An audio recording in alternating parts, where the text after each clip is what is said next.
The night everything shattered didn't begin with shouting. It began with a vibration. One small buzz on my nightstand at 2 a.m. Barely a sound, just enough to pull me out of sleep. I remember the silence before I reached for the phone. How heavy it felt. How the dark pressed against my ribs like a warning. Then the screen lit up. My husband's name at the top. A message beneath it, short, bright, venomous. He's mine now. He's occupied. Don't wait up. For a moment, I couldn't breathe. Not because of the words, but because I knew instantly they weren't typed by the man whose name was on the screen. They were typed by the woman who had been circling my marriage for a year. His boss. The one he admired too loudly. Defended too quickly. The woman who smiled at me like she was already choosing the curtains for my home. Amelia Blackwood. People talk about heartbreak like it's explosive, but for me, it felt surgical. A clean incision cutting through everything I thought was stable. I didn't cry, didn't panic, didn't even sit fully upright. I just typed a reply with a clarity that didn't feel human. Keep him. We're done. 7 words. Sharp as glass. True the moment they formed. 20 minutes later, the doorbell rang. Not once. 3 times. Insistent. Like they expected a scene. Like they wanted one. I looked through the peephole. Benjamin stood there, eyes wide, shoulders trembling. Behind him, Amelia leaned against the porch column, smirking like she owned the night. Like she owned him. Like she thought she owned me. In that tiny fisheye reflection, I saw something I hadn't seen in months. My own face. Not soft, not naive, but steady. It hit me then. This wasn't a collapse. It was a reveal. The text wasn't the betrayal. It was the confession. The doorway wasn't the arrival. It was the evidence. And the woman they expected to crumble? She wasn't standing on heartbreak. She was standing on strategy. Before I open that door for you, before we step into the night, everything flipped. Tell me where you're watching from.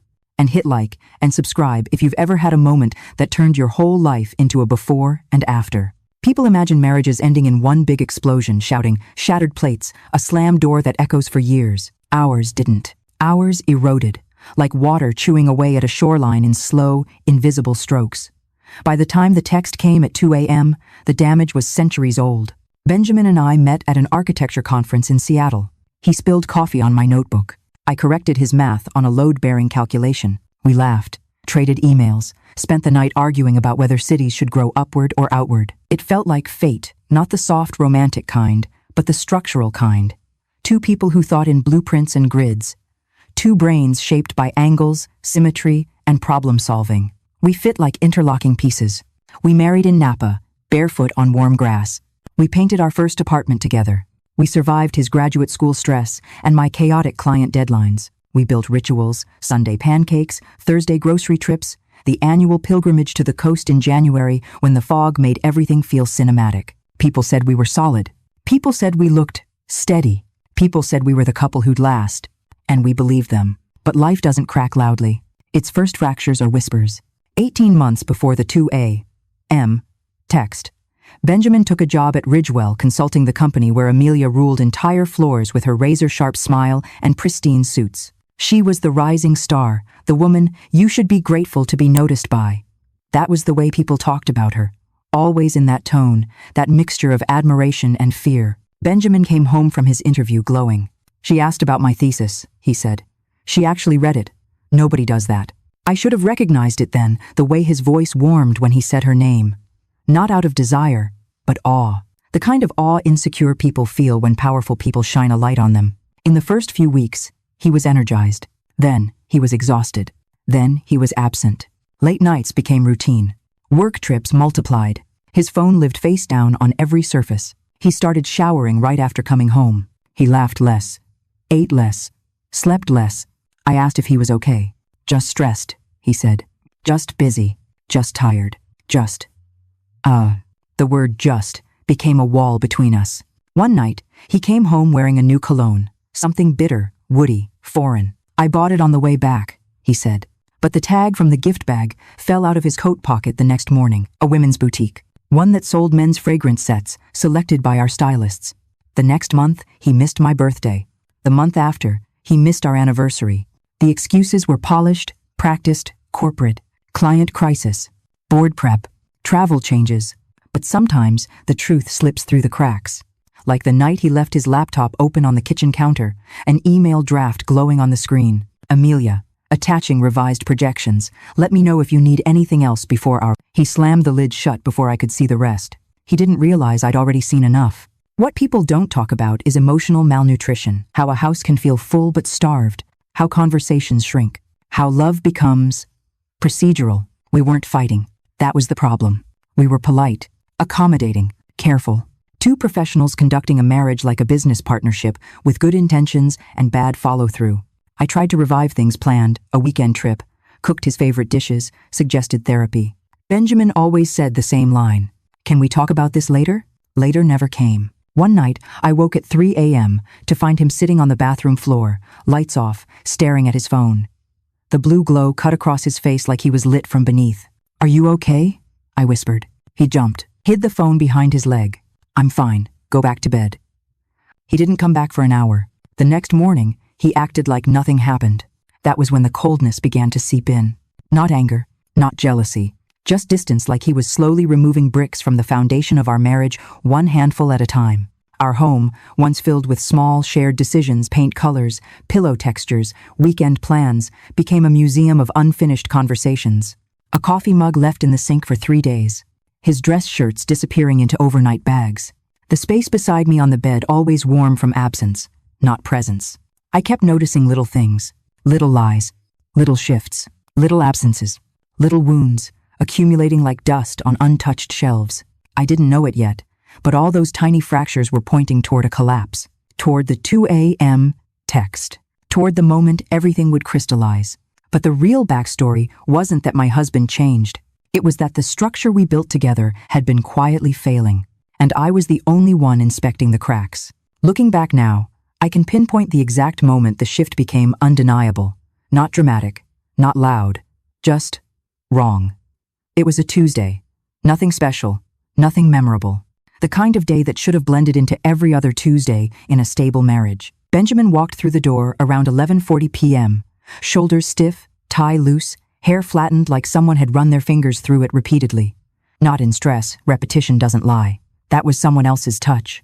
He kissed the air near my cheek, not me, and went straight upstairs, saying he needed 5 minutes to decompress. His suit jacket smelled faintly like overly sweet perfume, something floral and aggressive, and underneath it, the lingering trace of that new cologne he never explained. I sat on the couch as the silence swallowed the house whole. 5 minutes turned into 20, 20 into 40. When I finally went upstairs, he was in our bathroom again, lights off, sitting on the edge of the tub, scrolling through his phone like the screen was oxygen and he was drowning.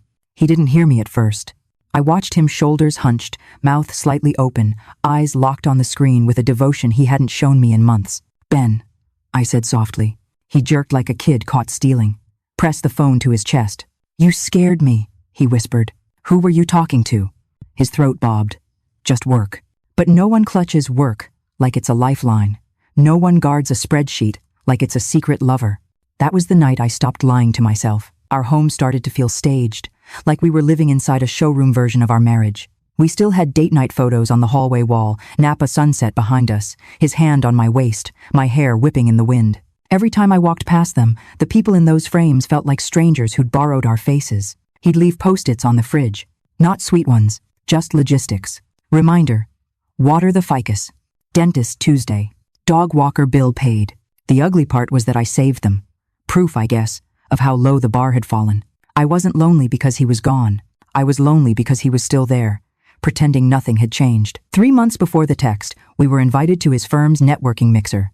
One of those events filled with clinking glasses, forced laughter, and people name-dropping to prove they mattered. He insisted I come. It'll be good for us, he said.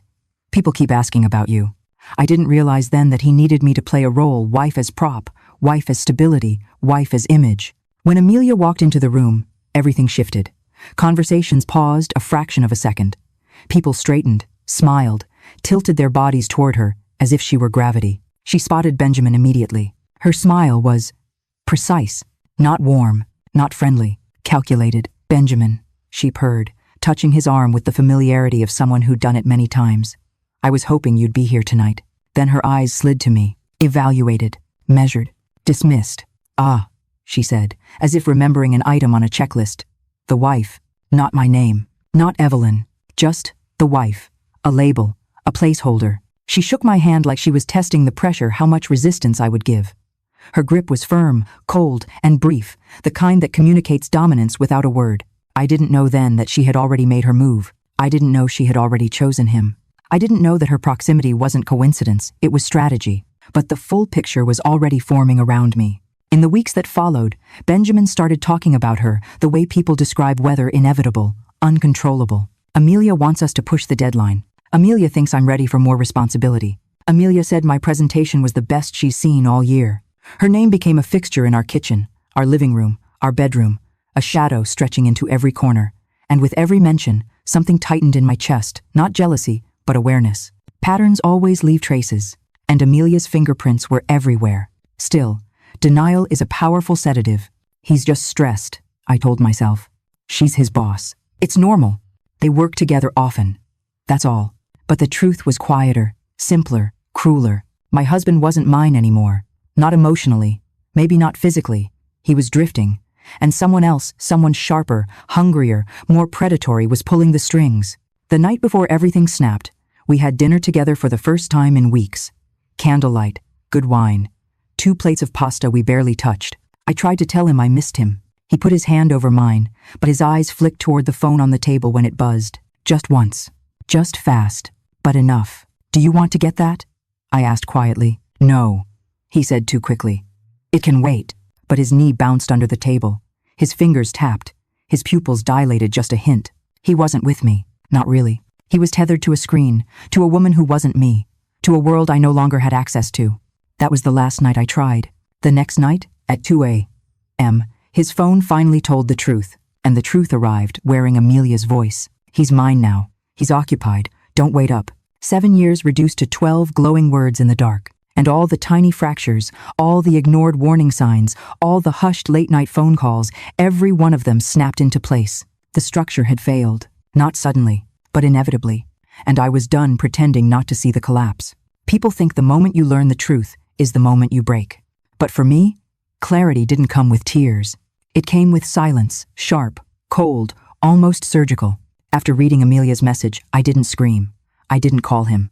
I typed 7 words that felt like steel leaving my fingertips. Keep him. We're done. That was the first decision. The second came 20 minutes later, when I stood behind the peephole watching my husband tremble beside a woman who looked at my front porch like it was a podium she'd earned. Benjamin's eyes begged. Amelia's smile gloated, and something inside me clicked into place. This wasn't an affair. This was a pattern, a system, a woman who collected married men the way other people collected promotions. So, I shifted. From wounded wife to architect assessing a failing structure.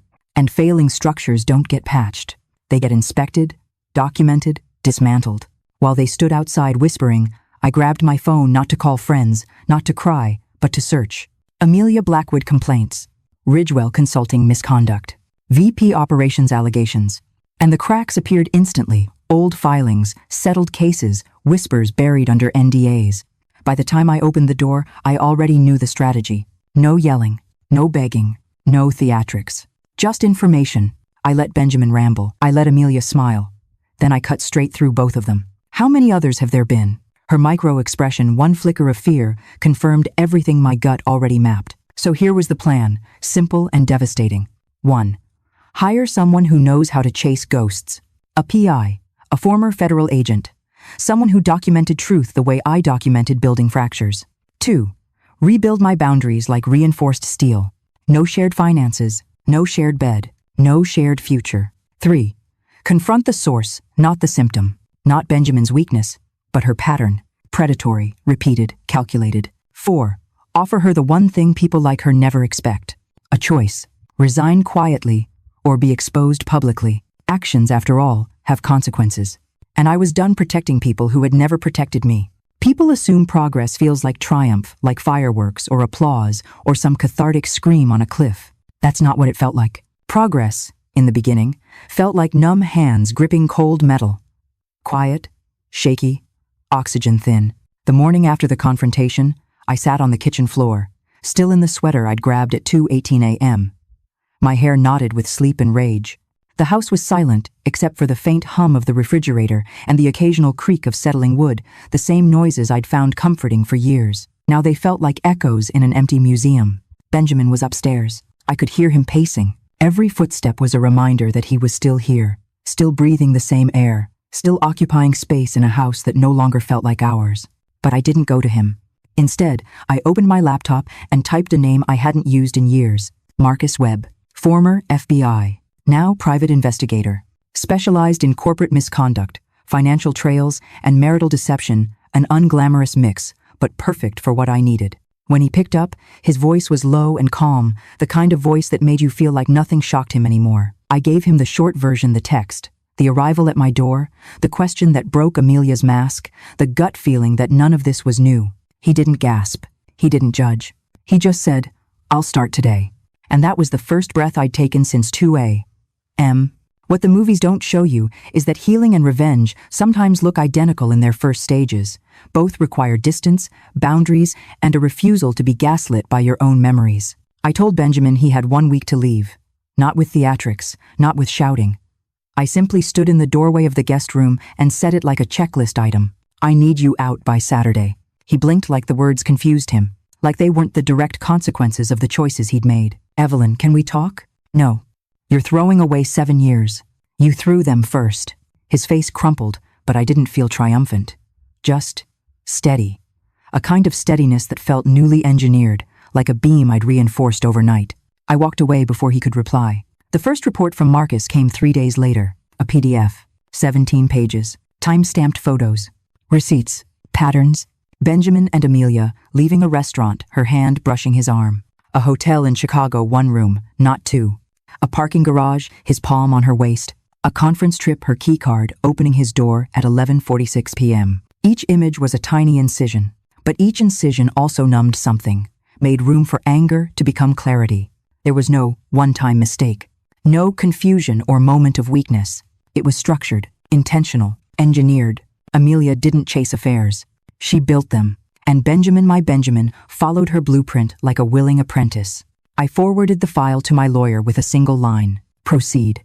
I expected progress to look like big gestures, working out, burning his shirts, screaming into the ocean. But it looked like small things. Taking a shower without crying, folding laundry without shaking, walking past his toothbrush and not feeling nauseous, driving to work and realizing I hadn't checked my phone for new devastation.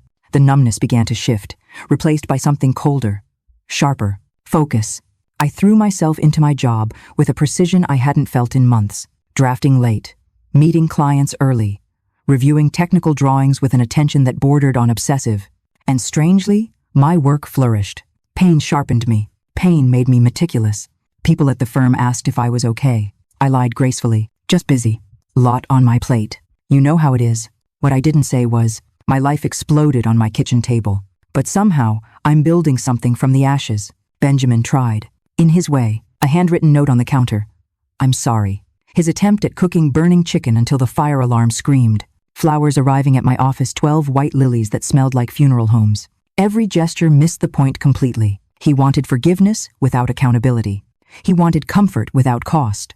He wanted the old version of me, the one who soothed and smoothed and compromised to rise from the ruins like nothing happened. But I was different now. My silence had edges. When Marcus uncovered more names of women from Amelia's old company, complaints that vanished into corporate shadows, it felt like the universe confirming the blueprint I already recognized. She had a type: married men craving validation, men she could mold, men who mistook her attention for destiny. Benjamin never stood a chance, but that didn't absolve him. He chose to cheat. He chose to lie. He chose to let her use his phone to humiliate me. He wasn't a victim of her manipulation. He was a participant. And participants face consequences. 2 weeks in, something shifted.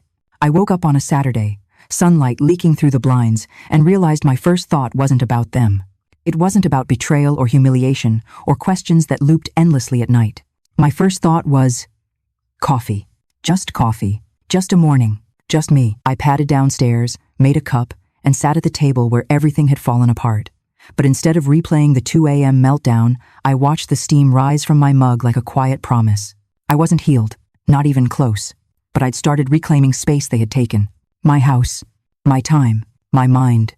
The more I reclaimed, the more the universe responded. My firm offered me a leadership position on a new sustainable complex downtown. A client asked if I'd speak at a design symposium. I slept 8 hours straight for the first time in months. And then there were the women. Claire, Jessica, Sarah. Women who reached out after Marcus contacted them. Women with stories so similar to mine that it felt like we were reading chapters from the same cursed book. We formed something unexpected, a quiet alliance of survivors of Amelia's ambition. We weren't friends. Not exactly. But we understood each other's bruises. And that understanding built something inside me resolve. This wasn't just about my marriage. This was about the system that let women like Amelia rise untouched while leaving a trail of wreckage behind. Reclamation wasn't just personal. It was structural. It was justice. Even if that justice had to be built one brick at a time. By the time Benjamin finally moved out, the air in the house felt different. Cleaner, sharper, mine. He stood in the doorway with his last box, his eyes red, his voice hoarse. Evelyn, is this really it? Yes, but I love you. Love isn't the foundation you think it is. And for the first time, I believed that with my whole body. When the door closed behind him, the silence didn't feel empty. It felt like a beginning. After Benjamin moved out, I thought the house would feel haunted. Instead, it felt like an uncluttered sketch. The lines clean, the space open, ready for something new. I walked through each room, touching surfaces like I was reacquainting myself with the architecture of my own life. I changed the sheets, moved his nightstand out of the room, opened the windows until winter air swept through every hallway like a cold baptism. For the first time in months, I could breathe. The next phase of progress didn't arrive suddenly. It came in small increments, tiny victories that looked ordinary but felt revolutionary. The first victory, I slept through the night. The second, I didn't check my phone upon waking. The third, I walked past the hallway mirror and didn't flinch at the woman looking back. Her eyes were tired, but they weren't dead. Her shoulders were tense, but they weren't hunched anymore. She looked like someone rebuilding. Still, progress wasn't straightforward. It came with setbacks, emotional whiplash, like the day I found Benjamin's old sweatshirt buried in the laundry basket, the soft gray one he wore on rainy Sundays. I held it against my chest, breathing in a scent that was already fading. For a moment, grief caught me off guard, sharp, uninvited, unreasonably tender. Then my phone buzzed. A new message from Marcus. More evidence, more patterns, more women. The grief evaporated. Purpose returned.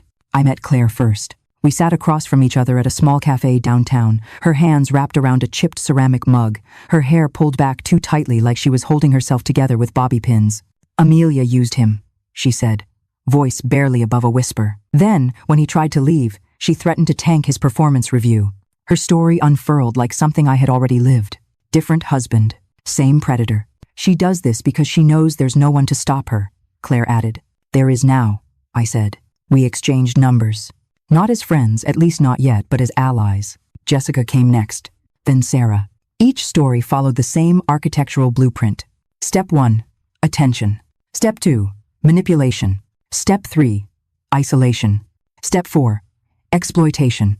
Step 5, disposal. A pattern so precise it could have been drafted on tracing paper.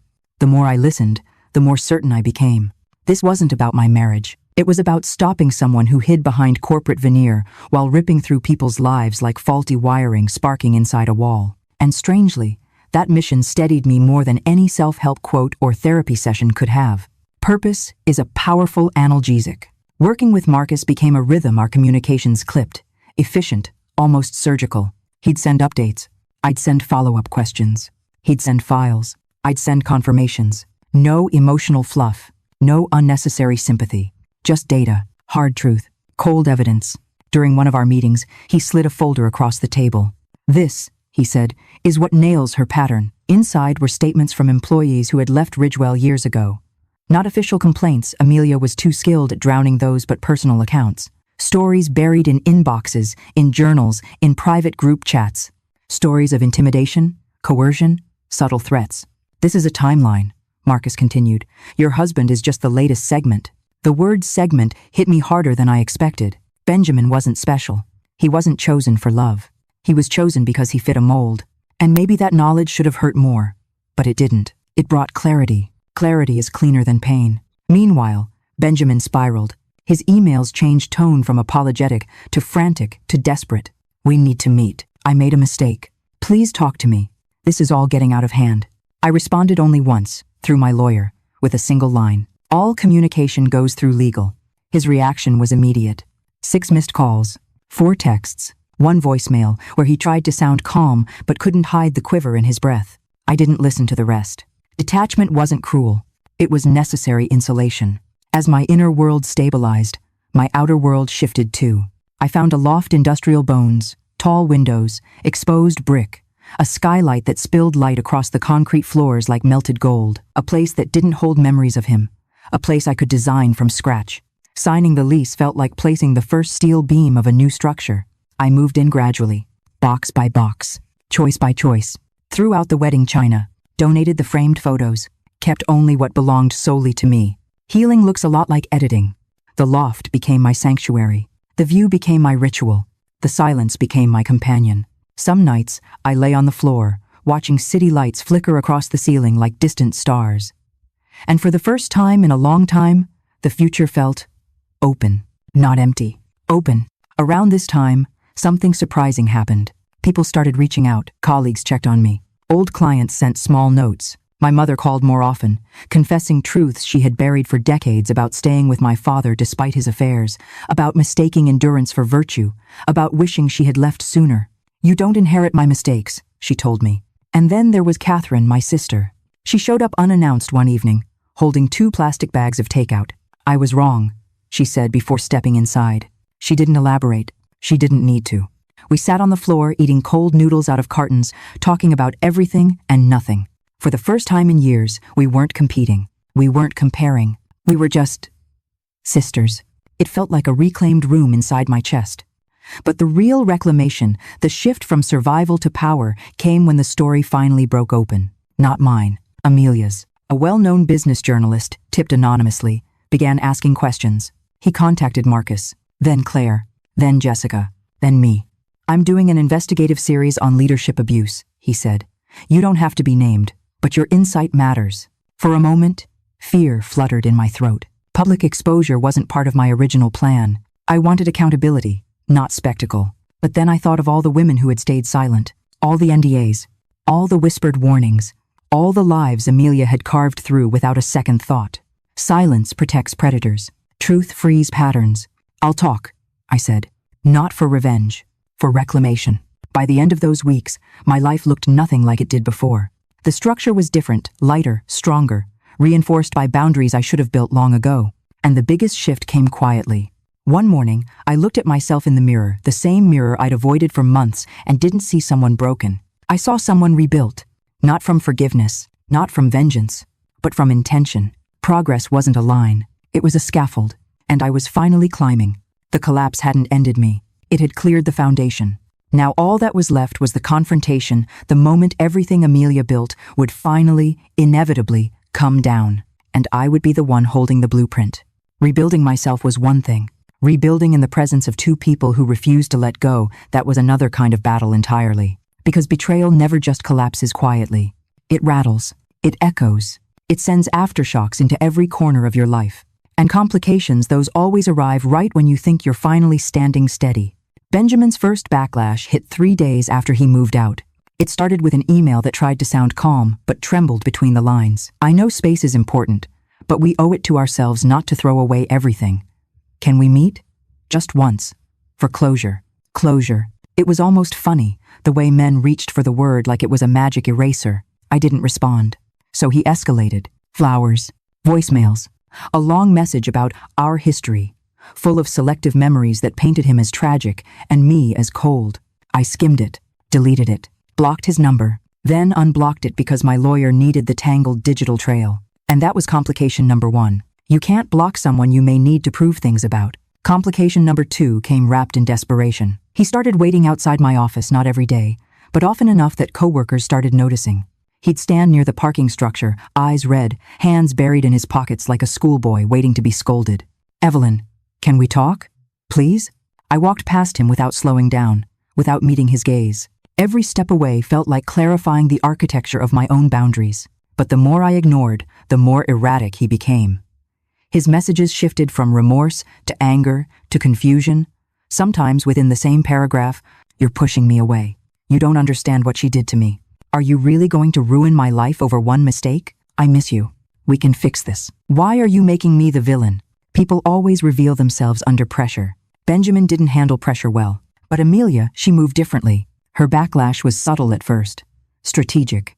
Like she was editing the narrative before anyone else had a chance to write it. I received a forwarded email from one of Benjamin's co-workers, a message Amelia sent to her team about workplace rumors and inaccurate assumptions that undermine the integrity of leadership. She didn't mention me. She didn't mention Benjamin. She didn't have to. The implication was clear.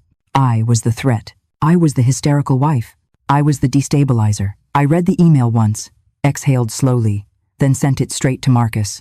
He responded within minutes. She's panicking.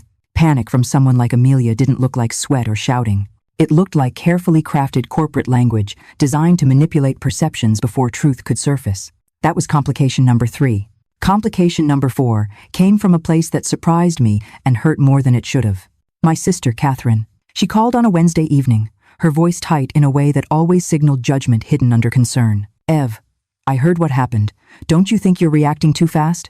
7 years is a long time. It's also a long time to be lied to. She sighed dramatically. You've always been intense. You can't just throw a marriage out because someone messed up once. Once? I repeated. Silence. Then her voice sharpened, defensive. Well, people talk. Who? She dodged the question. You should go to counseling, she said. People don't understand how ambitious women like Amelia get misunderstood. It's possible Benjamin misread things. Maybe he didn't cheat the way you think. I froze. There it was. The subtle envy, the quiet competition, the resentment she never admitted. Catherine always believed I had the perfect marriage, the perfect career, the life that reflected what she thought she deserved.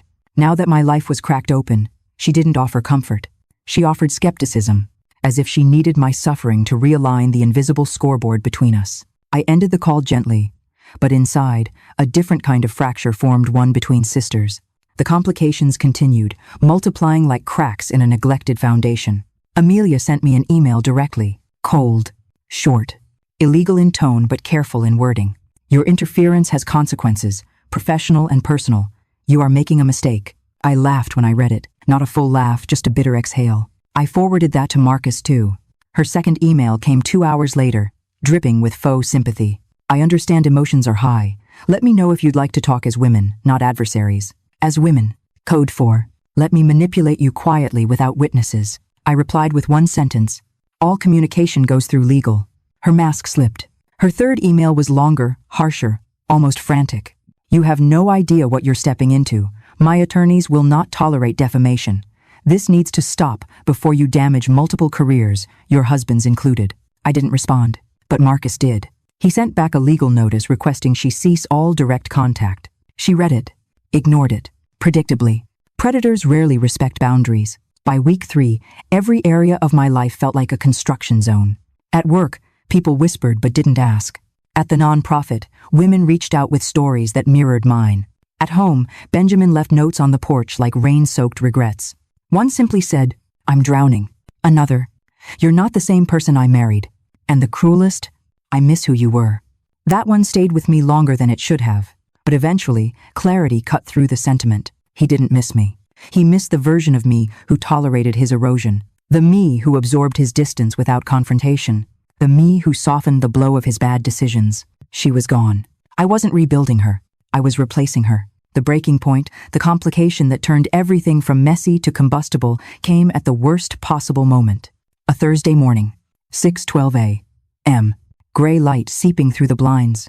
I opened my inbox to find a single line from Marcus. He warned her. Attached was the email Benjamin had sent Amelia, an attempt to protect her, not me. You need to be careful. Someone is looking into things. I don't know what she's planning, but it won't be good for either of us. That was it. No apology. No regret. Just one married man shielding the woman who helped dismantle his life. It wasn't the betrayal itself that broke something open. It was the confirmation. He hadn't been manipulated. He hadn't been confused. He'd been loyal to her, against me. Even now, and in that moment, my heart finally stopped arguing with my brain. There was nothing left to save, nothing left to salvage, nothing left to reconsider. The next complication would be the confrontation. The moment I saw Benjamin's email warning Amelia, something inside me stopped resisting the truth. Not the emotional truth, I'd processed that already, but the structural truth. The truth architects understand instinctively. Some buildings aren't meant to be repaired. They're meant to be demolished. I read the email 3 times. Each time, a different part of me went numb. He warned her. Not me. Not his wife. Not the person he vowed to protect. He warned the woman who helped dismantle our marriage like it was a game. That single act of misplaced loyalty clarified everything. He didn't fall into this by accident. He had aligned himself, made a choice, picked a side, and I wasn't on it. I stared at the words so long that sunrise crept through the windows, turning the email's white background into a pale, accusing glow. Marcus called minutes later. "You saw it?" he asked. "Yes. I'm sorry. I'm not," I said. Because now there were no cracks left to fill with doubt, no corners for denial to hide in, no blurred edges. Everything was sharp. "Move forward," I told him. "With everything?" "With everything. Complications don't strike politely, they swarm." That same afternoon, while I was reviewing elevations with a junior architect, my phone buzzed relentlessly. I ignored it at first. Then the calls kept stacking 3 in a row, then 4. The 5th came from a number I recognized, Benjamin's mother. Against my better judgment, I stepped into the hallway and answered. "Evelyn," she said breathlessly. "What on earth is going on?" Her voice was thick with panic, expectation, and something else, accusation. "I'm not sure what you mean," I said calmly. "Benjamin is beside himself. He says you're trying to destroy his job. He says you're working with some investigator." Of course he twisted it. Of course he framed himself as the victim. Men like him rarely know how to confess, only how to redirect. "I'm documenting facts," I said simply. "Whatever happens is a consequence of his actions, not mine." "You've always been dramatic," she snapped. "Marriage is hard. People slip. You don't burn down a life over one mistake." I inhaled slowly, pressing the phone tighter against my ear. "It wasn't one mistake," I said, "and it wasn't a slip." Silence. A long, heavy silence. Then a cold exhale. "You're punishing him because you can't handle competition. Women like Amelia." I hung up before she could finish. Not because I was angry. Because I refused to let one more woman excuse another man's betrayal. By the end of the week, I could feel something shifting around me. Energy. Attention. Rumors. At the firm, people looked at me with a mix of sympathy and caution. Knew something was happening. Didn't know what. At Ridgewell, Amelia tightened her grip, calling emergency meetings, adjusting project assignments, trying to plug the invisible leaks she sensed but couldn't identify. Benjamin, caught between panic and denial, started reaching out in ways that felt increasingly erratic. One night, he called 27 times in a row. On the 28th, I answered not out of compassion, but strategy. "What?" I said. His breath hitched. "Ev, thank God. Please, can we talk? Please, just 5 minutes." "You have 30 seconds. "I'm scared," he said. "Everything is falling apart. She's furious. She thinks I told someone." "You did." A choked sound, like he hadn't expected me to say it out loud. "You don't understand," he whispered. "She's threatening to claim I pursued her. She's saying I manipulated her. She's rewriting everything." Of course she was. That's what predators do when cornered, they eat their own. "That's not my problem," I said. "You're my wife." "Not anymore." "Ev, please, I need you." "You needed me before you warned her." Silence, raw, stunned silence stretched across the line. "Are you really going to let my career die?" he whispered. "No," I said. "Your career isn't dying. It's collapsing under the weight of your own decisions." I hung up, and this time, I didn't feel guilt, only release. Complication 7 arrived at 9:14 the next morning. A thick envelope on my doorstep. No return address. Inside, a letter from Ridgewell's HR department, a formal, courtesy notice about allegations, investigations, and disruptions to the workplace ecosystem. The language was smooth, sterile, non-committal, the kind of corporate vocabulary meant to threaten without actually saying anything actionable. But the subtext was unmistakable. "Back off. Stay quiet. Don't make waves." I scanned the letter, then slid it under a magnet on the fridge between a postcard from my sister and a receipt for a lamp I never liked. A reminder of what systems do when their golden children are threatened. Marcus read the letter and laughed. "They're scared," he said. "You don't get HR involved unless someone in the hierarchy is sweating." "Good," I said. He paused. "You okay?" "I'm awake," I said, because it wasn't pain anymore. It wasn't grief. It wasn't fear. It was awareness. And awareness is the last thing people like Amelia ever want you to have. But the complication that truly shifted the ground, the one that signaled the storm, was no longer coming but already here, arrived in the form of a text message from an unknown number. Late at night, a single line. "You're making a mistake." I recognized the cadence immediately. Short, clipped, smug. Amelia. Not from her official phone. A burner. Because predators adapt. I stared at the message, my thumb hovering over the keyboard. Then I wrote, "No, I'm correcting one." She didn't respond, and for the first time, I knew she was afraid.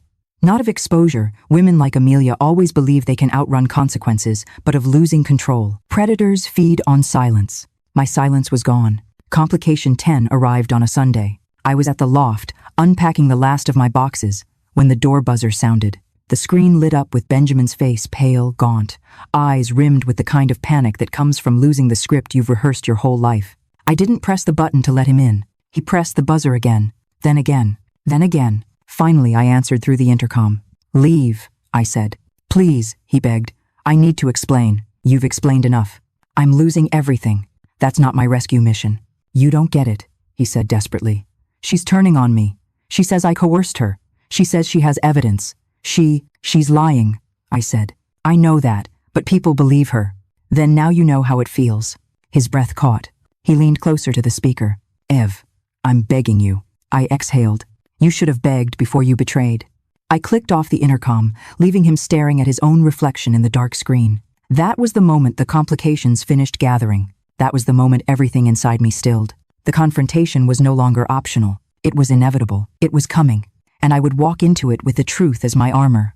I always thought confrontations would feel explosive. Fireworks. Thunder. A slammed door echoing through memory. But when the moment finally came, it didn't feel like a storm. It felt like calibration. Like tightening bolts on a structure that had been loose for too long. Like stepping into a room I designed without realizing it. The living room, the same one Benjamin and I once painted together on a warm afternoon with pizza boxes open on the floor, became the arena. Not by choice, by gravity. Because every confrontation that matters eventually circles back home. It began on a Friday. The air outside was strangely warm, the sky the color of bruised steel. I came home from the firm, dropped my keys on the counter, turned on a single lamp by the bookshelf. Soft light spilled across the hardwood floors. The house was quiet in a way that felt staged, too still, too expectant. I walked into the living room and froze. Benjamin was sitting on the couch, not slumped, not frantic, just waiting. His posture was unnervingly careful, like he'd practiced. Hands clasped, shoulders squared, eyes glassy but dry. He wore the gray sweater I used to love on him, the one that made him look effortlessly put together. "Evelyn," he said softly, as if approaching a startled animal. "Please don't call the police.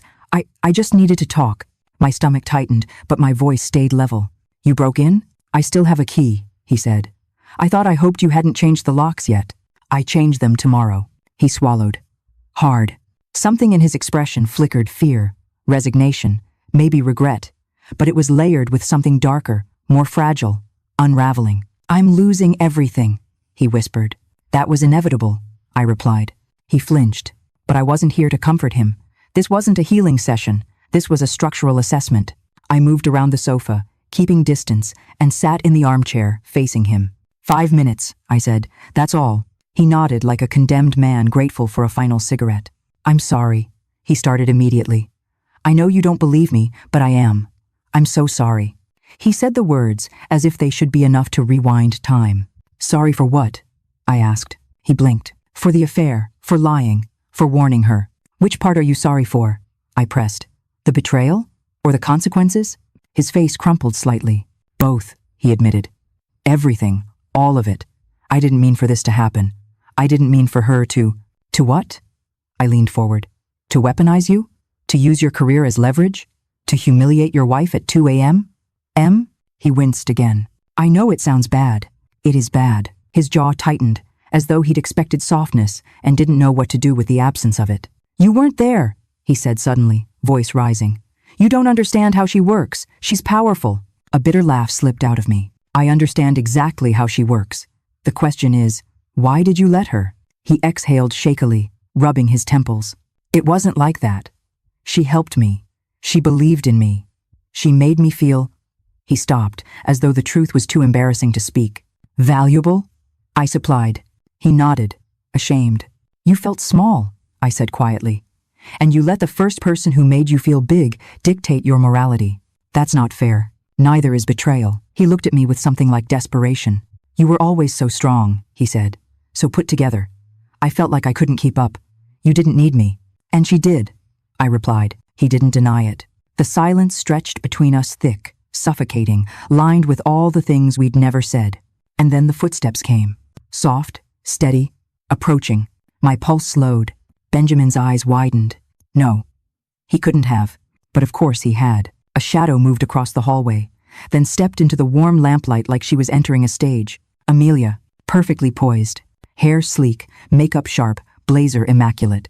Her heels clicked against the hardwood with deliberate precision. She looked around my home like she was evaluating the place she thought she had already conquered. Evelyn, she said calmly, like we were at a luncheon, not a battleground. I think it's time we talked. Benjamin shot up from the couch. Amelia, I told you to wait. Benjamin, she said sharply without looking at him. Sit down. He did. Just like that. Reflexive obedience. My stomach twisted not from jealousy, but from recognition. This was her pattern. Control disguised as authority. Authority disguised as competence. Amelia turned her gaze back to me. Assessing. Calculating. I came here to resolve things before they escalate, she said. I smiled a thin, cold smile, one I didn't know I was capable of until that moment. It's already escalated. She ignored the comment, moving further into the room with the confidence of someone who had walked into many living rooms and dismantled many marriages. You're making choices that could damage a lot of people, she said. Careers, reputations, futures, consequences, I corrected. Her eyes narrowed. This doesn't have to be adversarial. Yes, I said softly. It does. The mask slipped just a fraction, enough for me to see the woman behind it, the one accustomed to getting her way, to bending narratives, to rewriting history. I'm offering you an opportunity, she said. We can handle this privately, quietly. No one has to lose their job or face public embarrassment. You mean you don't want to lose your job or face public embarrassment? For the first time, her jaw tightened. Think carefully, she warned. I stood, not abruptly, not dramatically, just calmly, like I'd planned this moment for months. I have, I said. Have you? She stared at me. A beat, another, then. You believe you've won something here, she said, but you don't understand the landscape you're walking into. I've survived worse than a scorned wife with a grudge and a PI. Oh, I'm not scorned, I replied. I'm informed. Her nails dug into her palm. She hit it quickly, but I saw. Benjamin looked between us, panic rising like water in a sinking ship. Amelia, he whispered. Maybe we shouldn't. Quiet. She snapped again, but this time he didn't obey. He looked at me instead. You don't have to do this, he pleaded. Please, just stop. We can all walk away. I tilted my head. Walk away from what? The truth? You're blowing this out of proportion. I stared at him, this man who once shared my bed, my plans, my future, and felt nothing but clarity. You warned her, I said. You chose your side. His voice broke. I didn't mean. You did. He fell silent. And Amelia, ever the tactician, stepped forward, like she was reclaiming the ground she'd started to lose. You want an apology? She said. Fine. I'm sorry you found out the way you did. I'm sorry your marriage was weak. I'm sorry your husband needed something you weren't giving him. I raised a hand. Stop. Stop. Her mouth snapped shut. This isn't about an affair, I said. This is about power. Abuse of authority. Repeated patterns documented over years. Men whose careers you manipulated. Women whose partners you targeted. NDAs paid to make the trail disappear. The color drained from her face. Don't, she hissed. You don't want to say things you'll regret. Regret? I echoed. I don't regret anything anymore. I walked to the coffee table and picked up a folder Marcus and I had assembled. Photos, statements, timelines, evidence. I placed it in front of her. She didn't touch it, but her pupils contracted. Benjamin whispered. What is that? History, I said. Amelia's voice dropped to a low, dangerous whisper. You think this scares me? No, I replied. The boardroom will. Her breath caught. For the first time, she was silent. Truly silent. The kind of silence predators make when they smell the scent of consequence for the first time in their lives. I stepped closer, my voice low, even, surgically precise. You have 24 hours to resign. Benjamin exhaled sharply. Amelia blinked. What? She breathed. 24 hours, I repeated. Or the file goes to your CEO, your board, and 3 journalists already asking questions. Her facade wavered. A single crack. Hairline. Visible only to trained eyes. But I saw it, and she knew I saw it. Think carefully, I murmured. Actions have consequences. Amelia. The room went still. The confrontation had begun, and the power had shifted. For a full 10 seconds, no one moved. The air felt electrically charged, like the split second before lightning hits ground. Amelia's eyes stayed locked on the folder, as if looking at it too long might ignite something inside her. Benjamin broke first. "What do you mean, resign?" he asked, voice shaking. "You can't just... This is insane." I didn't even look at him. Amelia understands exactly what I mean. Her jaw clenched.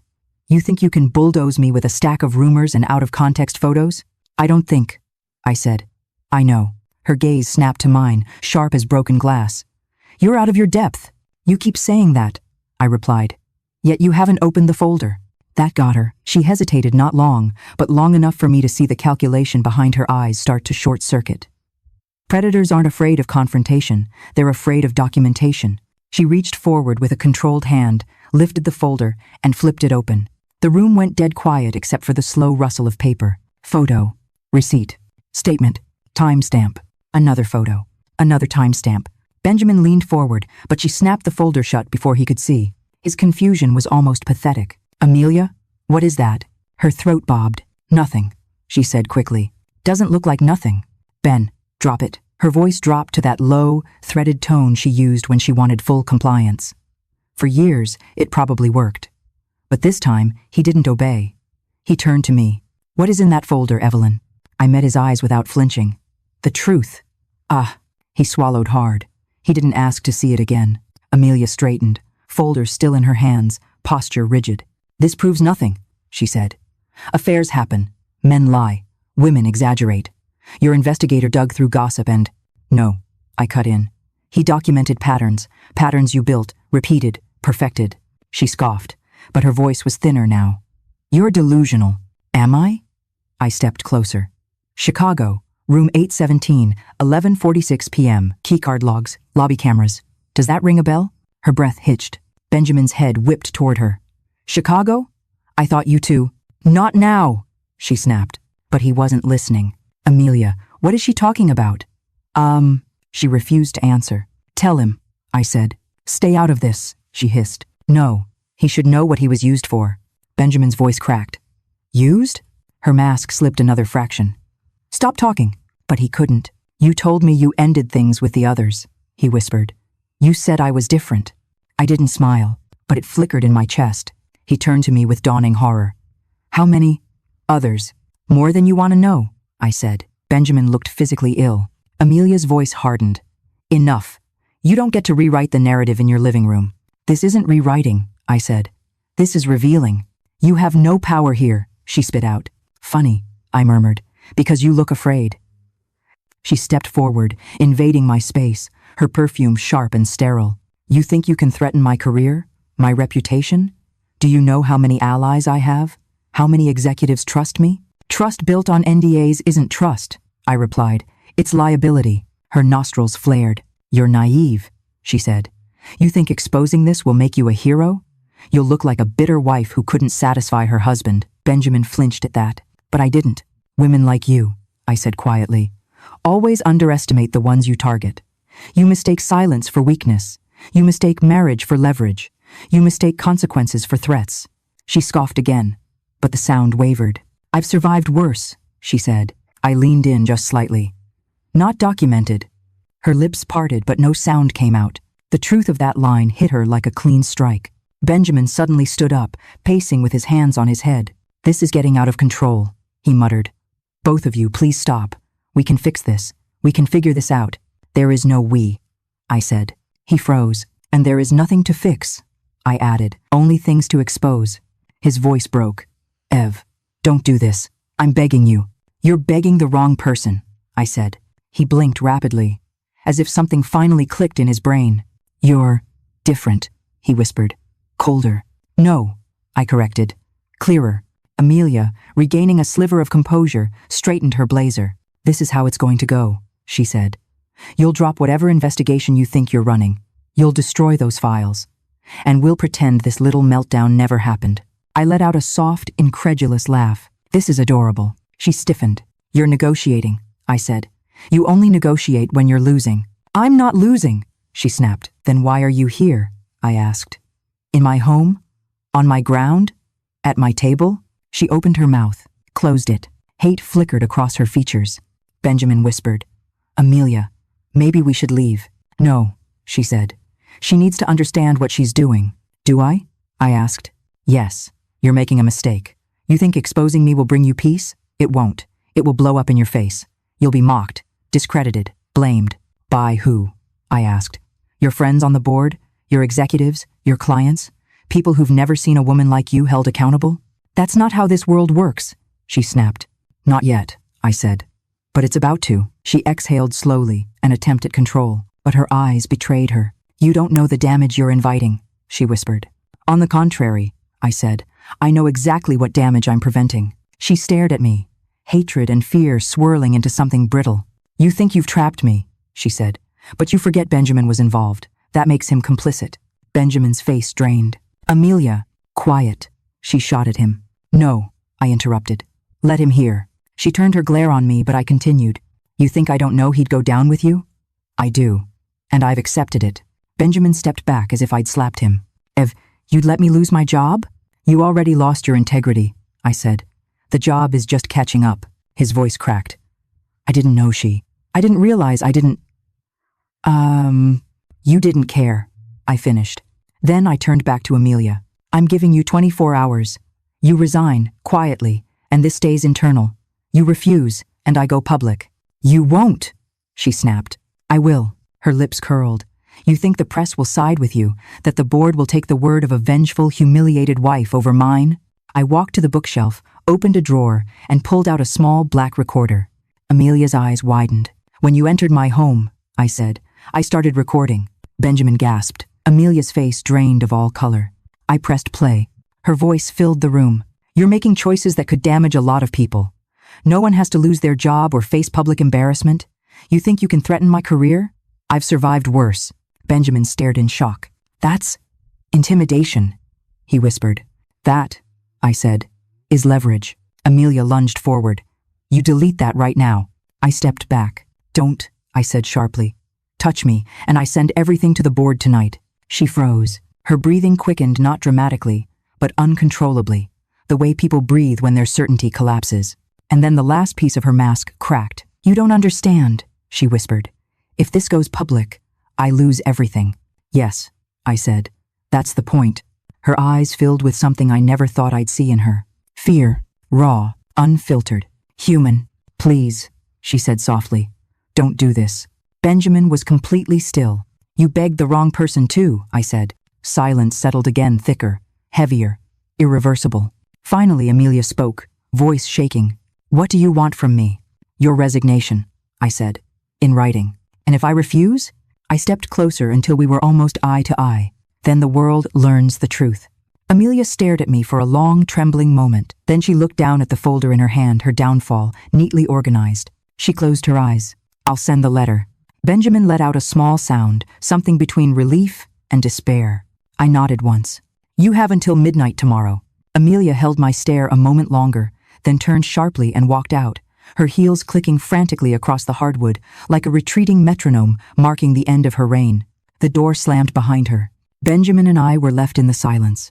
The balance of power had shifted, permanently. I turned off the recorder, placed it on the coffee table, and looked at him. We're done here, I said. He swallowed. Ev, please, just listen, please. No, I said softly but with finality. I don't owe you my silence anymore. His breath hitched.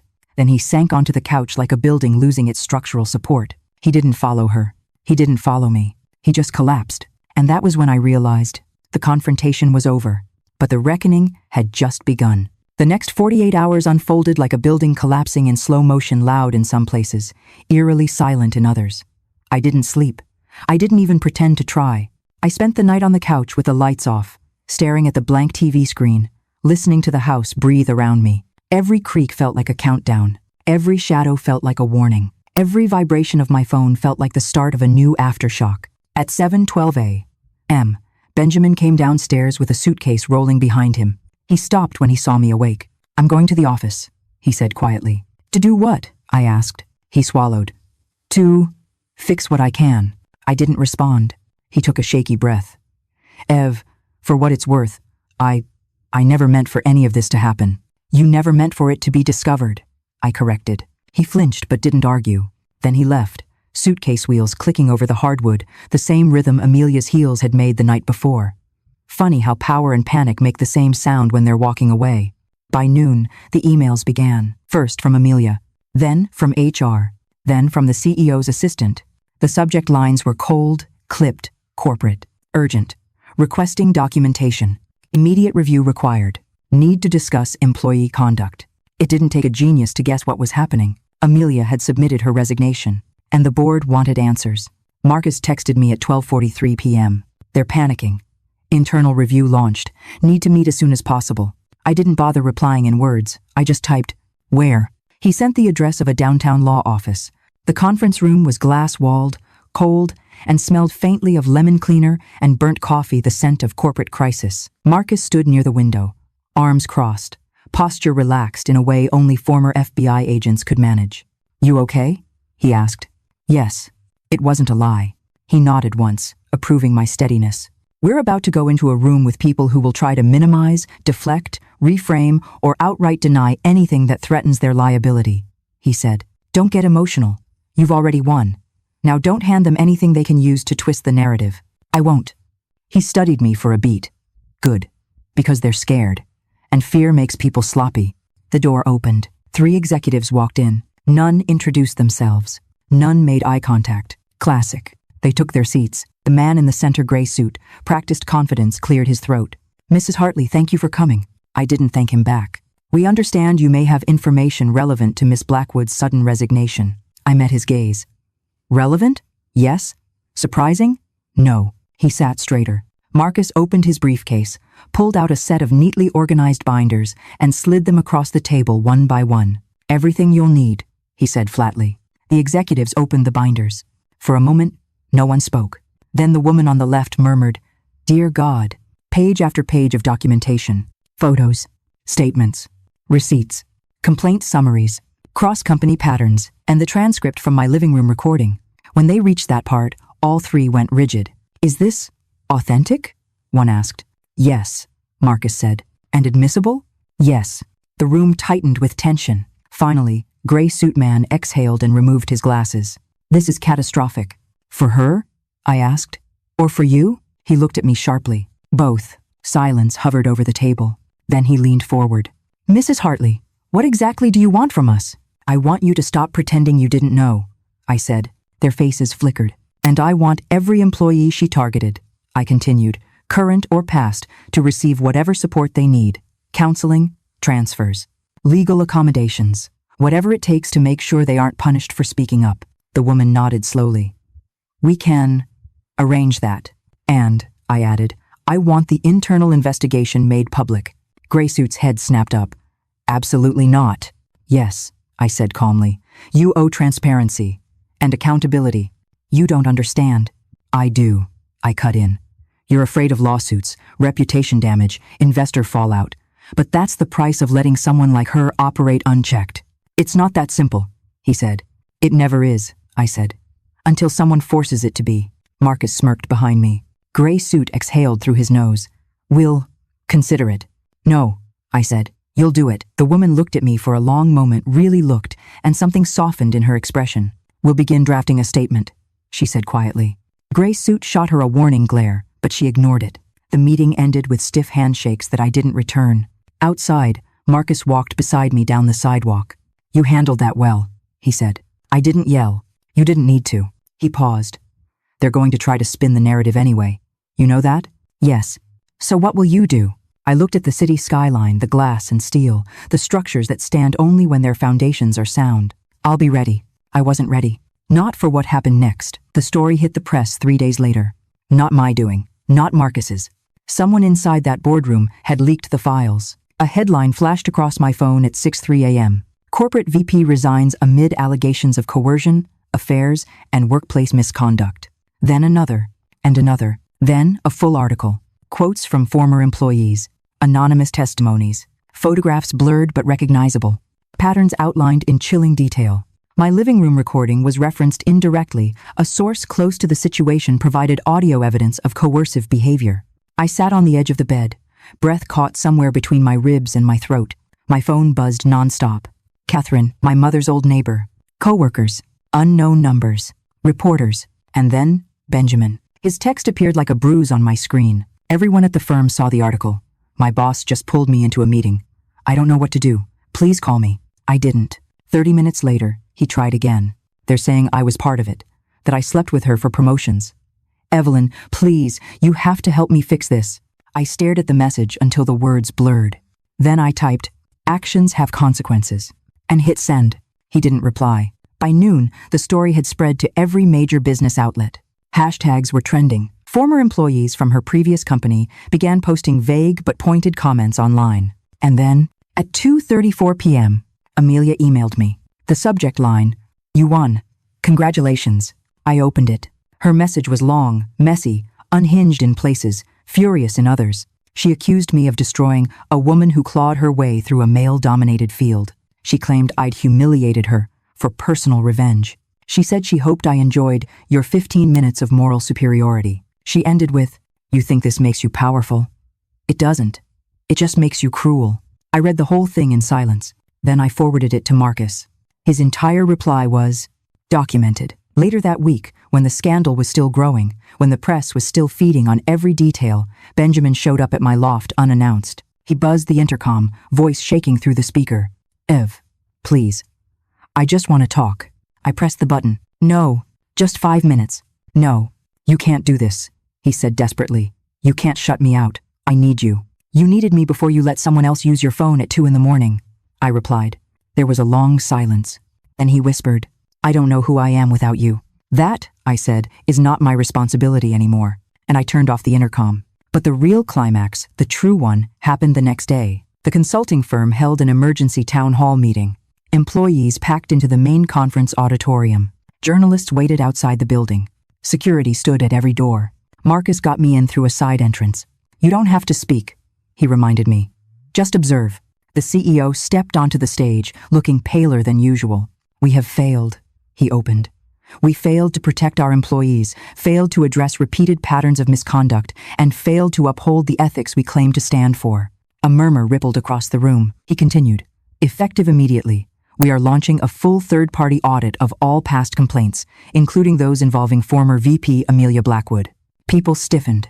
Some looked relieved, some ashamed. "And," he added, "I want to acknowledge the person without whom this truth would still be buried." My heart tightened. He gestured toward the front row. To me, 100 heads turned. Benjamin was sitting near the aisle. Our eyes met. His looked broken. Mine didn't. The CEO continued, "Mrs. Hartley, your courage, documentation, and refusal to stay silent have allowed this company to begin repairing years of damage. For that, we thank you." Applause rose hesitant at first, then stronger. Benjamin didn't clap. He just stared down at his hands. After the meeting, employees approached me one by one, some in tears, some shaking, some whispering, "Thank you," as if afraid to speak too loud. Benjamin lingered in the back of the room. When the crowd thinned, he walked toward me. "Evelyn," he said quietly, "please, can we talk? Just for a moment?" "No, Ev, I've lost everything." "No," I said. "You lost the illusion that you could treat people like collateral damage and walk away clean." He swallowed hard. "I'm sorry." "I know," I said, "but that doesn't undo the harm." He looked at me with a strange expression, part sorrow, part resignation, part something almost like understanding. Then he nodded and walked away. For the first time, he didn't look back. When Marcus drove me home that evening, the city was glowing streetlights reflecting off skyscrapers, headlights streaking across wet pavement. "You realize what you did in there, right?" he asked. "What?" "You changed the narrative," he said. "Most people in your position hurt spouses. They want apologies, or reconciliation, or drama. But you wanted accountability." "I didn't want to be a footnote," I said quietly. "In their story, in his, in hers." "You aren't," he said, and I believed him. At home, I sat by the floor-to-ceiling windows of my loft. The city pulsed below me alive, immense, indifferent. But for the first time in a long time, I felt steady. The climax was over. The truth was out. The system had shifted, maybe not enough, but more than before. I sipped cold coffee, watching headlights glide down the street, and felt something settle inside my chest. Not triumph, not vengeance, just clarity. They thought they could break me with a 2 a.m. text. They thought silence would be easier. They thought accountability was optional. They were wrong. And this moment of quiet, high above the city, felt like the real victory. The funny thing about truth is that it rarely explodes all at once. It leaks. It seeps. It spreads like cracked ice beneath your feet until the whole surface collapses and you realize it wasn't stable to begin with. After the town hall, after the applause, after Benjamin's final collapse into silence, I expected things to slow down. They didn't. They accelerated. Because exposing power doesn't end a story. It triggers everything that power has been covering. 3 days after the article went viral, my inbox filled with messages from names I didn't recognize. Some emails came from burner accounts, others from corporate addresses, others from personal Gmail profiles hastily created that morning. All different voices, all telling the same story. He said she ruined his career when he refused to sleep with her. She cornered me in a hotel bar after a conference. I thought I imagined it. I complained once. HR buried it. I didn't think anyone would believe me. You are the first person who didn't fold. Thank you. I read every message. Not because I wanted the validation, but because each message confirmed something deeper, something structural. Amelia wasn't just a bad boss. She was a system, a pattern, a problem companies had quietly managed instead of removed. Marcus emailed me later that evening. More are coming. Brace yourself. I thought he meant more testimonies. He didn't. He meant consequences. The real kind. The kind that rattle institutions. The kind that turn truth into a weapon. 2 mornings later, while I was reviewing a client's floor plan over coffee, my phone lit up with a call from an unknown number.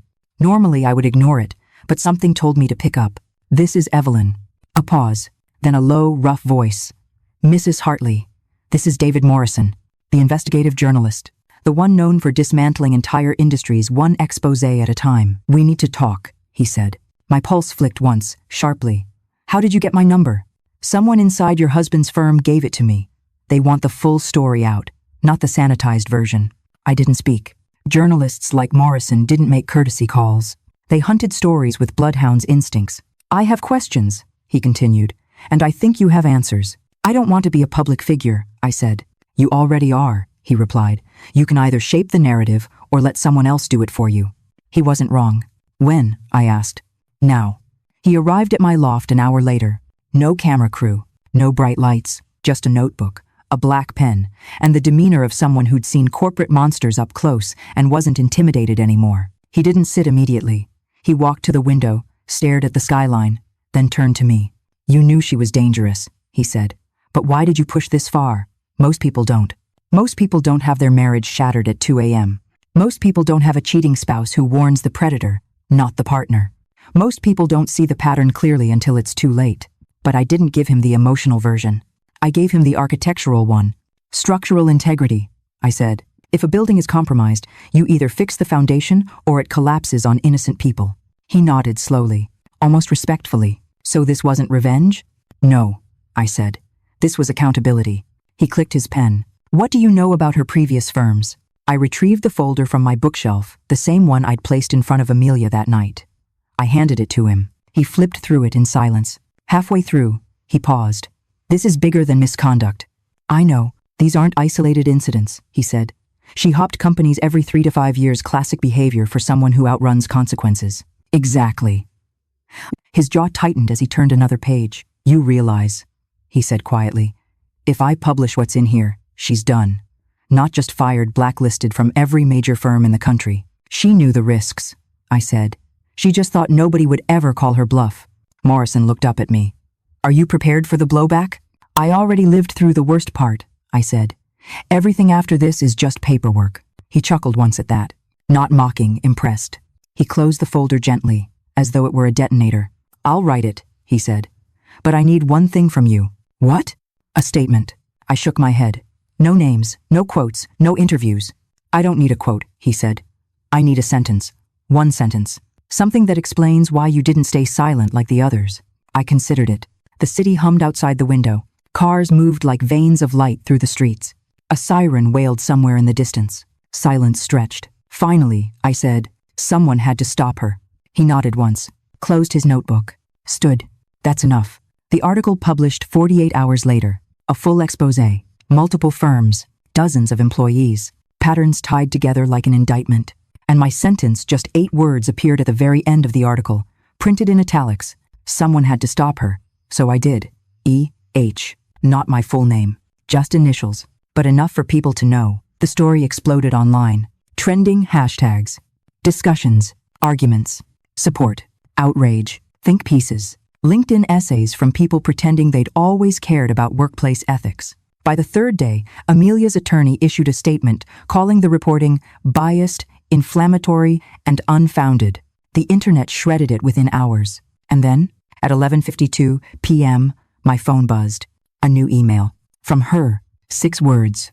You destroyed my entire career. I stared at the screen, then typed, "Actions have consequences," and hit send.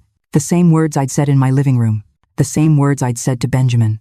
The same words that became a quiet mantra, steady and unshakable. The truth was out.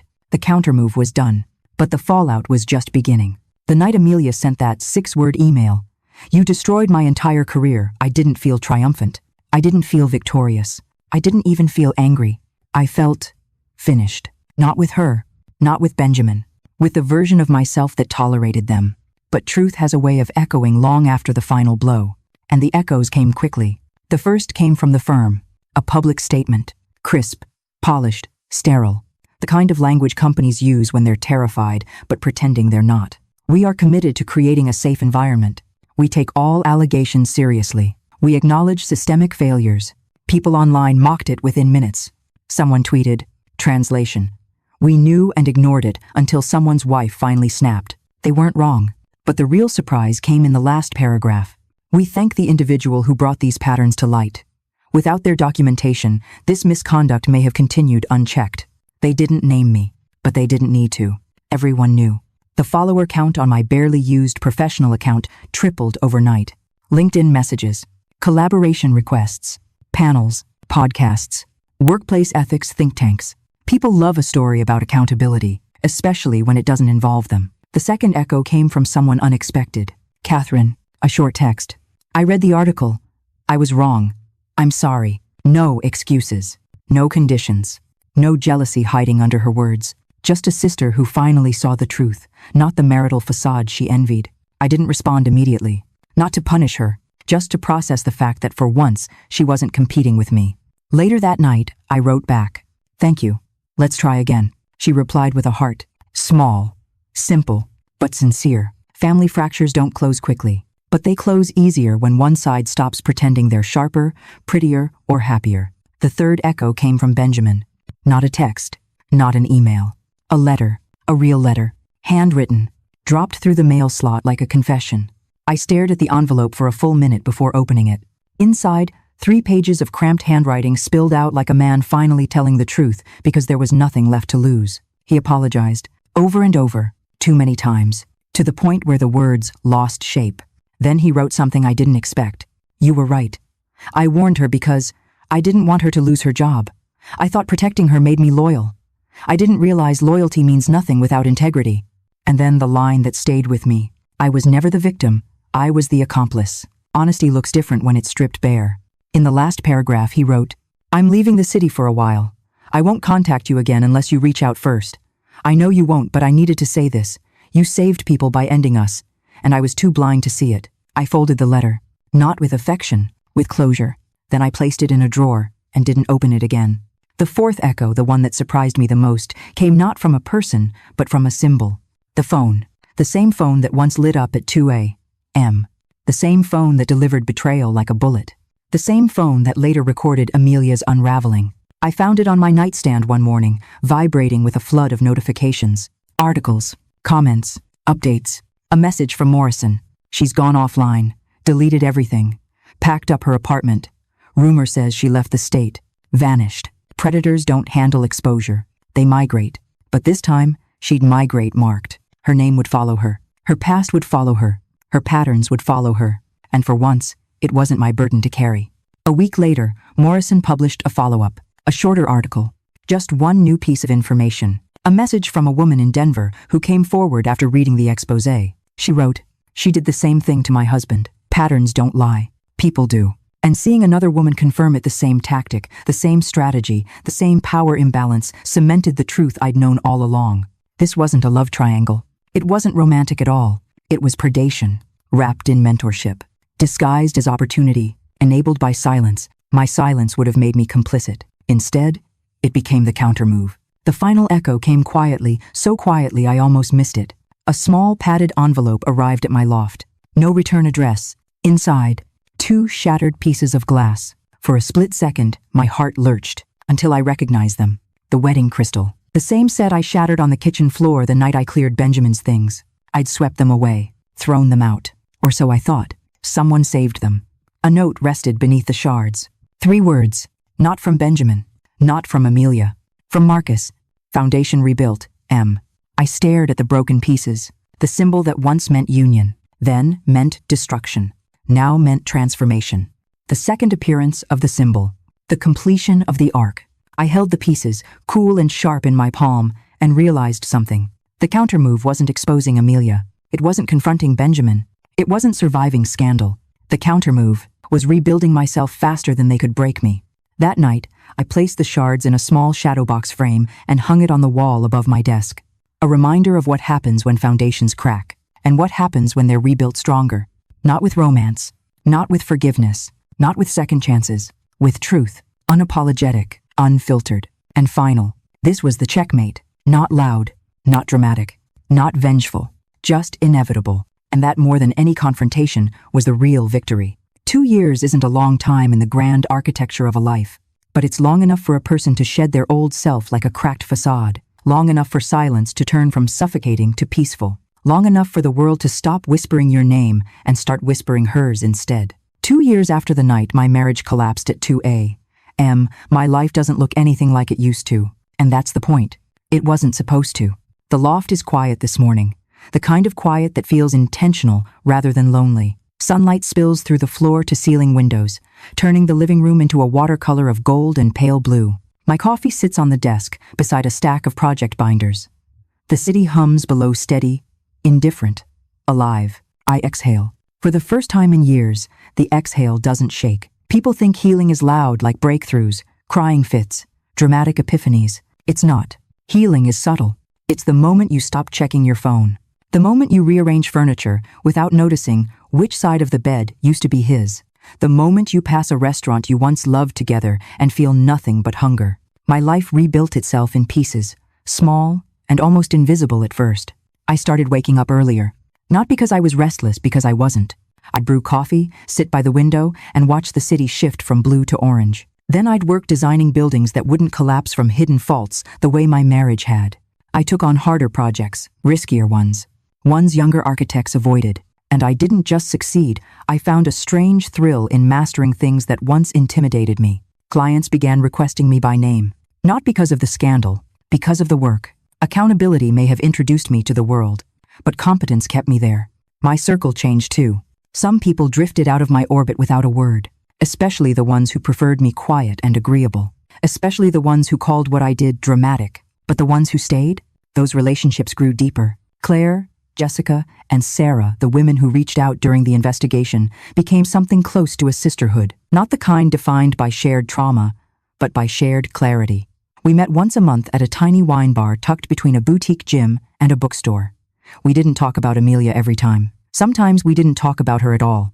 We talked about careers, about scraped knees from hiking trips, about the stupid TikTok video Jessica's kid made, about how healing felt like stepping into shoes we forgot we owned. My mother changed too. For years, she lived quietly inside her regrets, never admitting how much of her own life she'd sacrificed to keep peace.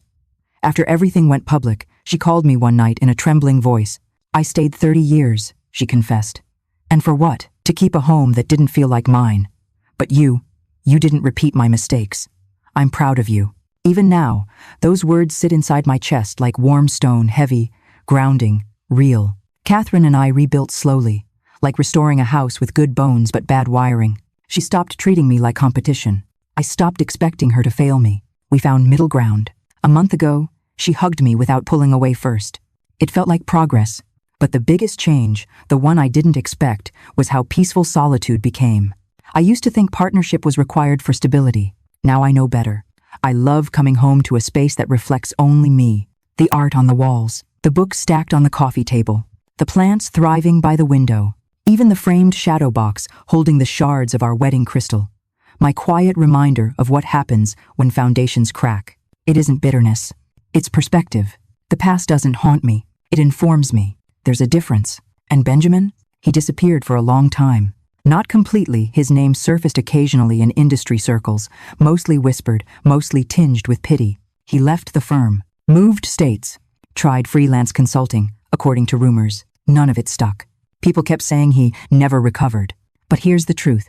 People don't recover from things they refuse to take ownership of. He wrote me one more letter, 6 months ago, shorter this time, calmer. I hope you're well. I'm trying to be better. I won't ask for anything. I just wanted to say thank you for not pulling me down with you. I never responded. Not out of spite, out of completion. The chapter was closed. Responding would have meant reopening a door I had intentionally sealed. I don't owe him my silence. But I also don't owe him my words. As for Amelia, the internet forgets many things. It didn't forget her. Articles still resurface every few months when some new workplace scandal trends. Her name gets mentioned as a cautionary tale in HR newsletters. No firm will touch her. No board will take the risk. No executive wants their shareholders asking why they hired someone with a pattern spanning a decade. Last month, Morrison emailed me a link. A small consulting firm in Arizona had quietly terminated her after someone tipped them off about her past. He added only one line. Patterns repeat until someone stops them. He didn't need to say more. She will move again and again. Maybe she'll change industries. Maybe she won't. But she's not invisible anymore. That was never my goal. Just the result. The truth didn't destroy her. Her actions did. I just turned on the lights. And now? Now the storm is over. And I'm still here. Not wounded. Not waiting. Not angry. Just living. And that is its own kind of victory. The biggest shift in my life didn't come from the headlines, or the resignations, or the whispered gratitude from people who finally felt seen. It came from the quiet. Not the lonely quiet of a broken marriage. The intentional quiet of a life rebuilt. Some mornings, I sit in my loft with all the windows open, letting the wind carry in the distant hum of traffic and the occasional siren echoing off steel buildings. I drink coffee slowly, no rush, no dread curling in my stomach, no waiting for someone else's choices to detonate in my hands. There is no 2 a.m. text to fear. No footsteps in the hallway that make my pulse jump. No second phone hidden in a drawer. No forced smile at a dinner table cracking under secrets. Just breath. Just light. Just space that belongs entirely to me. It took time to distinguish solitude from emptiness. Now, I can't believe I ever confused the two. People sometimes ask if I'm afraid of trusting again. I tell them the truth. I trust myself more than enough to balance anyone else. Because the real injury wasn't his betrayal. It was forgetting my own strength long enough for it to matter. I don't forget anymore. That's the freedom. Not moving on with someone new. Not proving I can love again, but proving I can stand so firmly alone that anyone who enters my life has to meet me at my height, not drag me back into their shadows. Healing wasn't a soft process for me. It wasn't bubble baths and journaling and morning meditations. It was structural, architectural, a rebuilding. I reinforced things. My boundaries, my standards, my intuition. I replaced things, expectations that weren't mine, roles that never fit, dreams that were built around someone else's comfort. And I restored things. My confidence, my voice, my place in my own story. Recovery is not passive. It is a construction project, and mine is finally complete. There's a nonprofit downtown, a small, renovated brick building with ivy crawling over the east wall. Women gather there on Wednesday evenings for support groups, legal workshops, financial planning classes, or sometimes just to sit in a room where no one asks them to shrink. I stand at the front of the room sometimes not as a hero, not as a cautionary tale, but as a woman who lived through something and lived past it. I don't share the details. They don't need the details. They only need the blueprint. Document everything, I tell them. Set boundaries early. Silence doesn't protect you. Patterns matter. Your worth is not a negotiation.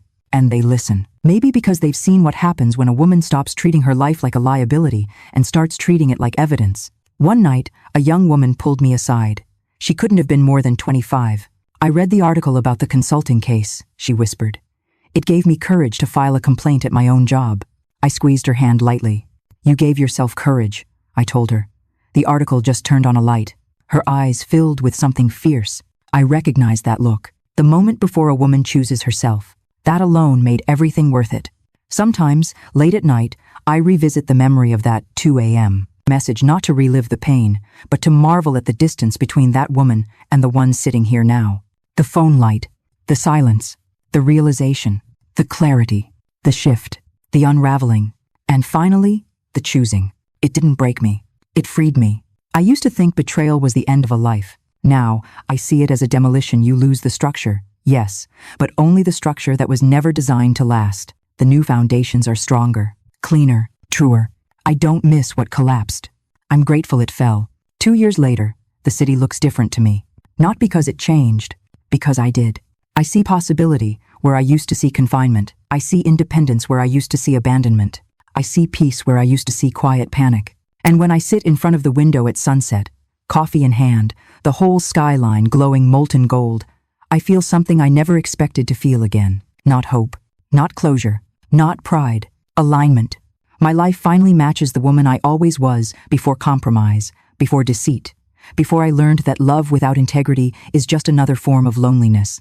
This is my moral. People think betrayal defines you. It doesn't. Your response does. People think exposing truth is destructive. It's not. It's protective. People think accountability is revenge.